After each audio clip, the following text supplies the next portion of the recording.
शहरी इलाकों में पेशावर गदागरी एक मुआशरती चैलेंज बन चुका है। सड़कों पर बढ़ती हुई गदागरी, खास तौर पर पेशावर गदागरों ने पेट्रोल पंप्स, डेयरी शॉप्स, खाने पीने के रेस्टोरेंट, ट्रैफिक सिग्नल और बाजारों पर बढ़ता हुआ रुझान एक संगीन मसला बनता जा रहा है। गदागर रोजाना 1500 से 2000 कमा लेते हैं, जबकि माजूर गदागर इससे भी ज्यादा कमा लेते हैं। यही वजह है कि शहरी इलाकों में पेशावर गदागरी एक मुआशरती चैलेंज बन चुका है। ये गदागर सिग्नल, चौरंगी और बाजारों में टोलियों की सूरत में मौजूद होते हैं और शहरियों से मुख्तलिफ बहानों से भीख मांगते हैं। क्या है पूरा जो लोगों को जो है वो मुख्तलिफ जगहों पे लेकर जाते हैं, उनको छोड़ते हैं और उनका हाथ है इसके पीछे।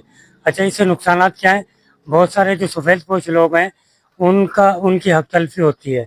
आप कहीं पर भी चले जाएं, दर्जनों की तादाद में, हर मार्केट में, हर चौराहे पर, बल्कि अब तो गली मोहल्लों में भी इन्होंने आना जाना शुरू कर दिया है गदागरों ने। मेरा ख्याल है कि इससे जो है गरीब सफेद पोश लोग जो हैं उनकी हक तलफी हो रही है।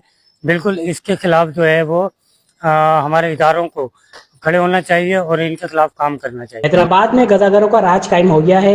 शहर में गदागरों की कसीर तादाद नजर आती है, जिनमें अक्सरियत खवातीन, बच्चे और बूढ़ों की है। ये गदागर महंगाई और बेरोजगारी का रोना तो रोते हैं, लेकिन बेशतर गदागर पेशावर होते हैं। घरों की जो मसला है, बिला वजह हम लोगों को तंग करते हैं, बहुत ज़्यादा, ज़रूरत से ज़्यादा इरिटेट करते हैं। और दूसरा ये कि जो हकदार होते हैं ना, उन लोगों को हक नहीं मिलता। ये प्रोफेशनल गदागर हैं, इनका रोज़ का मर रहा है। इंतज़ामिया से मोहतबाना अर्ज़ है कि काइंडली प्लीज़ इनको रोकें और इस मसले को जल्द अज जल्द हल करें ताकि हकदारों को हक मिल सके। ये मसला महज चंद कवानीन से ख़त्म नहीं होगा।